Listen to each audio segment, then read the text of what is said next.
This is All India Radio. In the program Spotlight, now we bring you a discussion on Prime Minister's address to the nation on 76th Independence Day. The participants are Ashok Tandon, political analyst, and K.V. Prasad, journalist. As the Prime Minister today sits on the ramparts of Red Fort, today is indeed a special day for Indians around the world and also a special reflection for India. Greetings on the Independence Day. The Prime Minister addressed the nation from Red Fort. It's a practice that has been in vogue since the country's first Independence Day in 1947. And capturing this 75 years long journey of a young country, Prime Minister encapsulated everything that happened in the 75 years, paying his tributes to all those who contributed in the freedom struggle, and which led to birth of a new nation on 15th August 1947. And today, as he looked back at the 75 years, he also looked forward at the next 25 years. Where will the country and the country people would want to see India? And I think he also gave a task. Before we move forward and look at the wide scope and range of issues the Prime Minister touched, Tandon Saab, you have witnessed quite a many such events and speeches by Prime Ministers. So how best would you describe what was said today? In fact, today's Independence Day was with a difference because as the country enters the Amrit Kal, and we have been observing and celebrating Amrit Mahotsav, so it makes the occasion all the more special. And Prime Minister, in fact, in his speech, made several points to highlight how special and why it's special this particular Independence Day is. And we witnessed the way Red Fort was decorated, and the walls of the Red Fort, there were portraits of a large number of freedom fighters. As you very rightly said, that he paid tribute to a very large number of freedom fighters. And in fact, he said that we have even dug out from the pages of history some of the heroes and heroines who were forgotten. They could not find place in our history. We have included them, and he named a large number of people. I think it is pertinent to name those whom PM mentioned while paying tributes, because the names which included, he started with, of course, with Bapu Mahatma Gandhi, Netaji Subhash Chandra Bose, Baba Saheb Ambedkar, Veer Savarkar, and then Mangal Pandey, Tatya Tope, Bhagat Singh, Sukhdev, Rajguru, Chandrasekhar Azad, Ashfaqullah Khan, and Ram Prasad Bismil. And then he said the contribution of women who fought for independence, and starting from Rani Lakshmibai, then Rani Chennamma and Begum Hazrat Mahal, like that. And I think that was very befitting. And then he immediately mentioned something very important. He said when he took over in 2014, he was the first Prime Minister born in free India. And he understood Bharat ki Atma, the soul of India. And on the basis of that, and also tried to fulfill the dream of Mahatma Gandhi for the emancipation of the poor, upliftment of the downtrodden. And he has tried in the last 8 years to empower all sections of the society and develop all corners of the country. I think it was a very emotional thing. Now he comes to the Pahli Prabhat of the Amrit Kal. That is the first dawn of the next 25 years. And he said the new India is aspirational. The youth is aspirational. They want their aspirations to be fulfilled. They can't wait for long. So therefore, we have to do something to make changes. It has to be collective responsibility, a collective awareness. And that has already started. And he said the one example which he said was the way the entire country has been hoisting flags at their houses in the last 3 days. And that is symbolizes how united India is. And he said now the entire world is looking towards it. And we have to come up to the expectation of the entire world.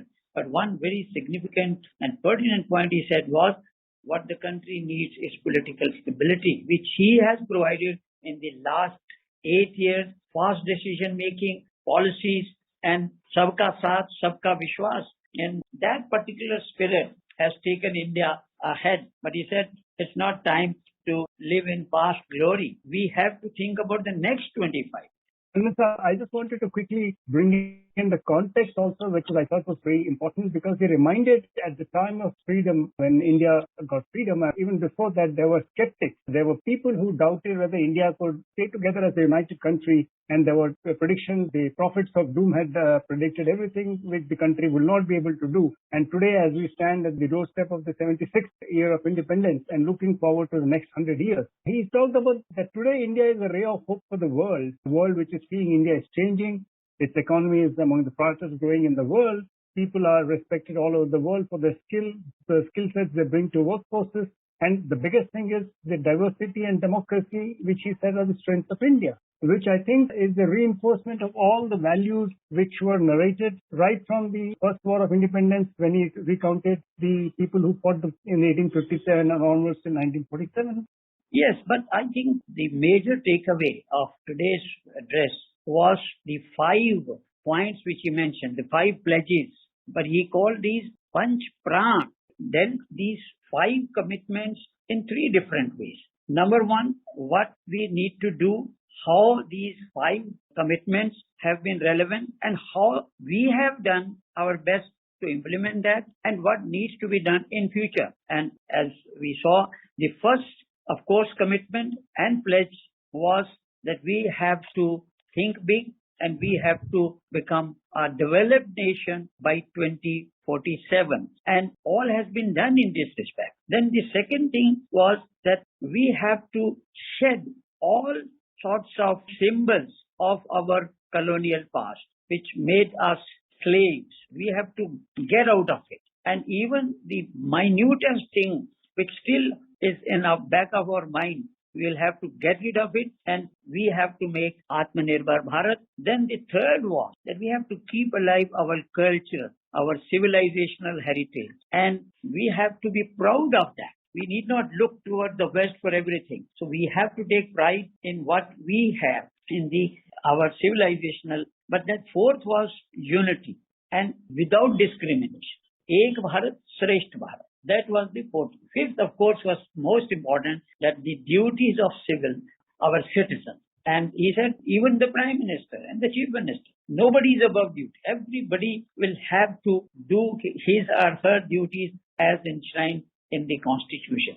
And he said, these 5 pran, hamare 5 pran hai, and we have to fulfill that. For the next 25 years, we have to make India strong, we have to make India a superpower, and what needs to be done and what we have done. Our approach has been human-centric, and that is why we collaborated our achievements in the health sector and in the water supply. Then we have cleanliness and the infrastructure. All these things he said that we have achieved. But then the education policy, which is going to be a very major factor in our development and growth in terms of whether it is a holistic health or whether it is our digital India, our startups, and that also we need to pursue further. And one thing, he said that the youth of this country will have to keep our roots intact. You have to stuck to your roots, and that would make us feel big. And in that context, he said the world is appreciating now our yoga, our medicine, and all these things. So why not we take pride in that? And again, he said joint family system in India is now being observed, and in fact, yoga also is being in fact. So we see Nar mein Narayan, Nari mein Narayani. That has been our civilization. Kankar mein Shankar, Vasudev Kutumbakam. Turns out one thing which also stood out is the fact that he mentioned the contribution of women at the time of independence, how they had marshaled the forces of brought out people to the great struggle. And he also made a special mention that he kind of said in a very emotive tone that he had some pain and about the way in which women are being not treated with respect and dignity. And he said it is important that in speech and conduct we do nothing that lowers the dignity of women. So I think that's a very important message coming as it is from one of the most pious occasions this country does.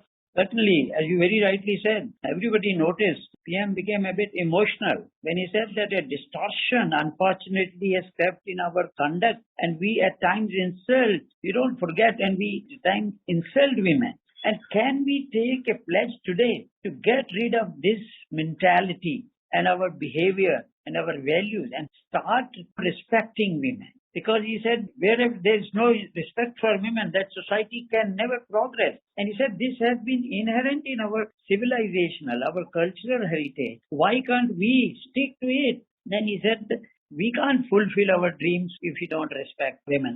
50% of population are women in this country. They have the equal status as per the constitution. Another aspect, the Prime Minister's stretch, which looks both at the aspirational India, the youth power, and as we go forward. He added the fourth Jai, the original Jai of Lal Bahadur Shastri. The Prime Minister was Jai Jawan, Jai Kisan, contribution of the soldiers and contribution of the farmers. Then Atal Bihari Vajpayee ji added Jai Vigyan, the contribution of science and technology in this country, which came post Pokhran 2. And the Prime Minister today said we should add one more, that is Jai Anusandhan, which is research. And we know for years together the country is striving to become a knowledge economy. And I think the new education policies also dovetail to make this country a knowledge economy, and in which research will form a very important component.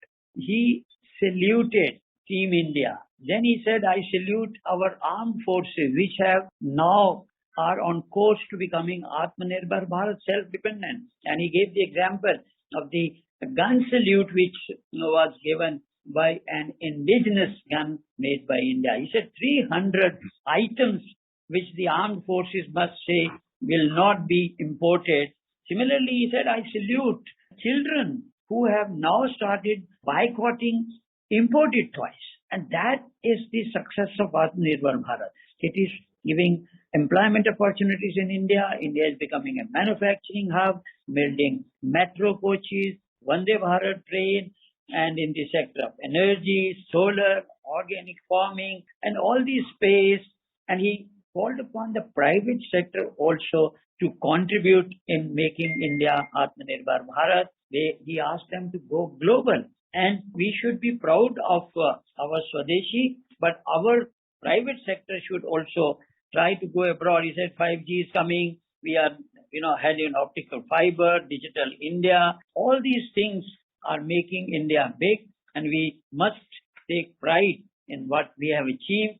And as you also very rightly said, the solid base of the economic growth in India, small scale sector, MSME, and we have achieved quite a lot of things. And because we have to make optimum utilization of our human resource, and again, repeatedly talked about the contribution of women in all these sectors. I think towards the end, he made two very significant points. Yes. One was fight against corruption, and the other was nepotism. And he gave examples. He said, unfortunately, sometimes glorify those people who have been even found guilty indulging in corruption. That should stop. And similarly, the nepotism has crept in not only in politics, but in other fields also. And he gave the example of sports. Because of nepotism, our bright young sportsmen could not achieve what they have done now, because there is transparency in the selection of candidates. He said, I need your blessing, my fight against corruption, and taking into a logical conclusion. He did mention in that same context that how the efforts are being made by the government to bring back people who have fled the country. And I think the Prime Minister made it a point that all efforts are being made to bring those people back to the country and face trials. Yes, that has been the promise of Prime Minister Modi, to root out corruption, and all has been done. Some people have looted the country and ran away abroad. They are being brought back. The money is also being brought back, and the fight against corruption will continue. And that is why he sought the support, and in fact asked the blessings of the countrymen that they should support him. Otherwise, it will be difficult for the government to take action against those who have been found guilty of indulging in corruption. I think overall the theme of the speech of Prime Minister was to, as I said in the beginning, was take a quick look at what all progress the country achieved, and gave the task to himself and to the country as to what we should be doing, aim for when India completes 100 years of this journey in 2047. And also the roadmap for the next 25. Thank you. Thank you. You were listening to a discussion on Prime Minister's address to the nation on 76th Independence Day. The participants were Ashok Tandon, political analyst, and K.V. Prasad, journalist. This program was produced and presented by the News Services Division of All India Radio. You can listen to it on our mobile app News on AIR. This program is also available on our YouTube channel News on AIR Official. You may email your opinion about this program at airnsdtalks@gmail.com.